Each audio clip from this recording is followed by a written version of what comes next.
Shalom saudara dikasihi Tuhan Yesus Kristus. Selamat malam, selamat berjumpa dalam renungan pada malam hari ini. Doa dan harapan saya saudara semua ada dalam keadaan yang baik, sehat, penuh sukacita, dan berlimpah berkat Tuhan. Tuhan sungguh baik dalam kehidupan kita, bahkan sangat baik. Anugerah dan kebaikannya Tuhan selalu limpahkan dalam kehidupan saudara dan saya. Mari sebelum kita mendengarkan renungan firman Tuhan, sama-sama kita berdoa.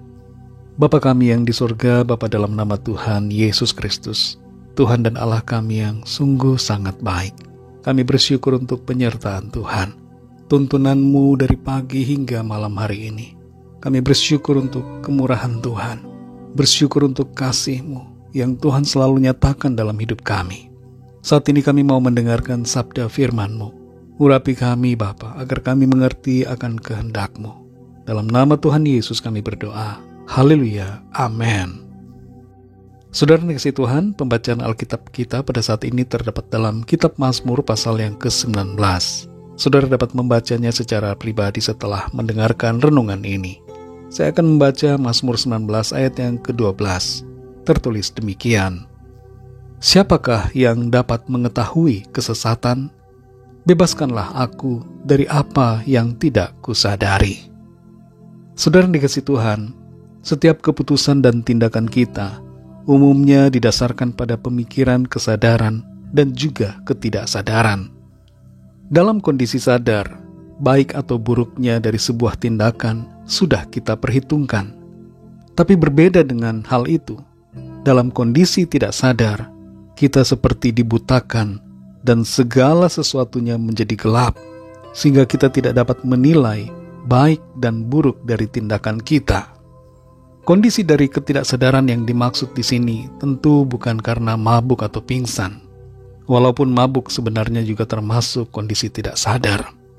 Tapi ketidaksadaran yang dimaksudkan di sini lebih pada keadaan tidak sadar secara rohani yang membuat kita melakukan sesuatu tanpa pertimbangan akan baik atau benarnya tindakan tersebut dan tanpa pengetahuan bahwa itu merupakan dosa dan sesuatu yang tidak dikehendaki oleh Tuhan.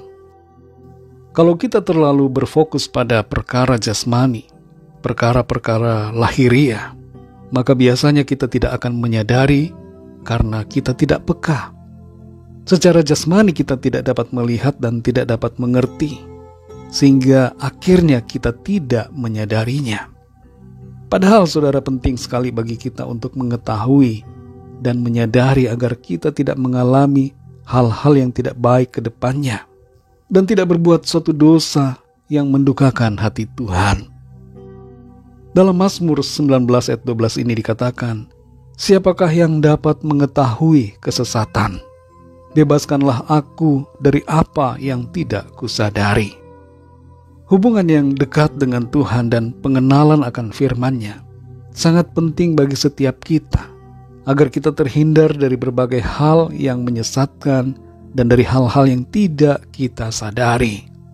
Kita perlu berdoa meminta kepada Tuhan agar kita terhindar dari dosa-dosa yang disebabkan karena ketidaktahuan atau ketidaksadaran diri kita secara rohani, serta terhindar dari perkara-perkara dan keputusan-keputusan yang dapat menjerumuskan kita ke dalam berbagai masalah dan keadaan yang tidak berkenan kepada Tuhan atau yang tidak sesuai dengan rencananya.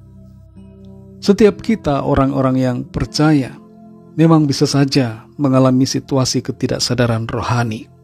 Namun jangan biarkan kita terus berada dalam keadaan tidak sadar seperti itu, saudara, agar kita tidak menjadi santapan bagi iblis yang membuat kita terjatuh dalam perkara-perkara yang tidak dikehendaki Tuhan.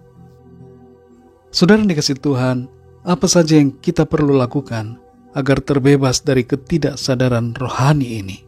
Yang pertama adalah, milikilah hubungan yang erat dengan Tuhan, dengan cara berdoa, memiliki persekutuan dengan Dia, dan selalu meminta hikmat Tuhan.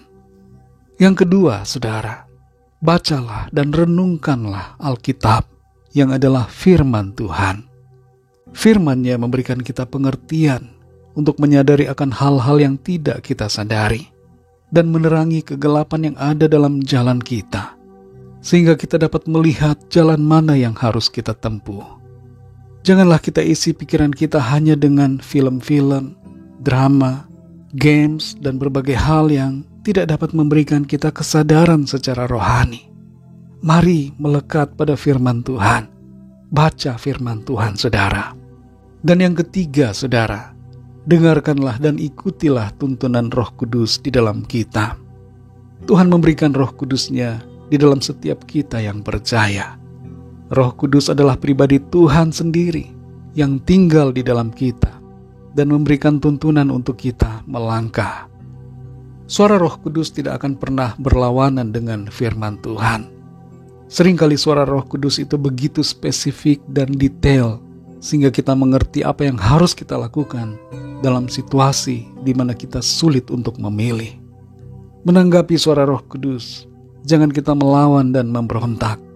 Semakin sering kita melawan dan memberontak serta tidak taat, maka akan semakin berkurang kepekaan kita pada suara Roh Kudus.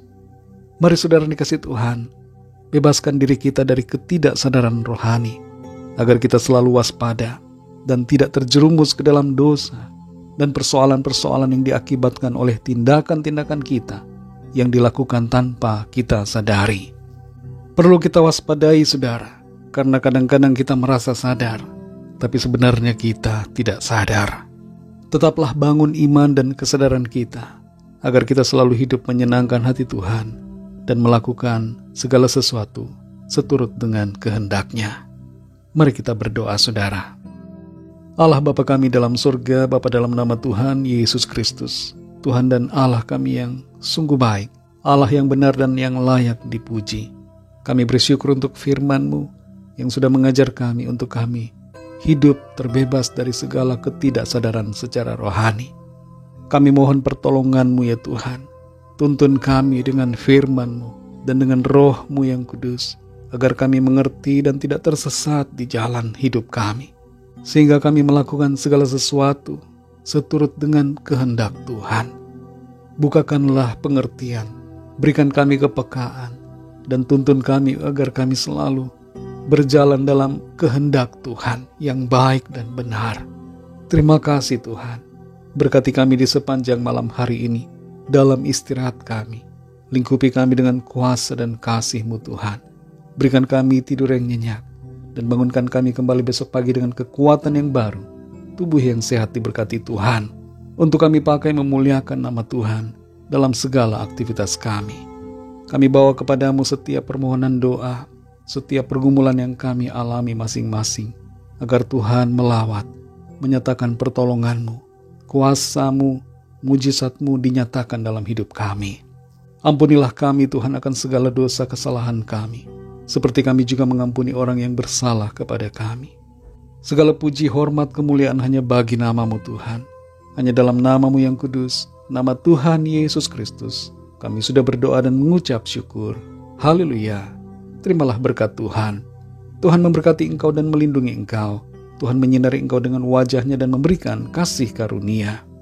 Tuhan menghadapkan wajah-Nya kepadamu dan memberikan damai sejahtera. Berkat anugerah dari Bapa Surgawi, cinta kasih karunia dari Tuhan Yesus Kristus, dalam persekutuan dan penghiburan Roh Kudus, menyertai saudara semua, sekarang ini dan sampai selama-lamanya. Dalam berkat nama Tuhan Yesus Kristus. Haleluya. Amin. Puji Tuhan, saudara yang dikasih Tuhan, saya percaya firman Tuhan menjadi berkat dan kekuatan buat saudara semua, dan Roh Kudus akan menolong saudara untuk lebih lagi memahami kebenaran firman Tuhan. Tuhan Yesus memberkati saudara semua. Sampai jumpa dalam renungan yang berikutnya. Haleluya.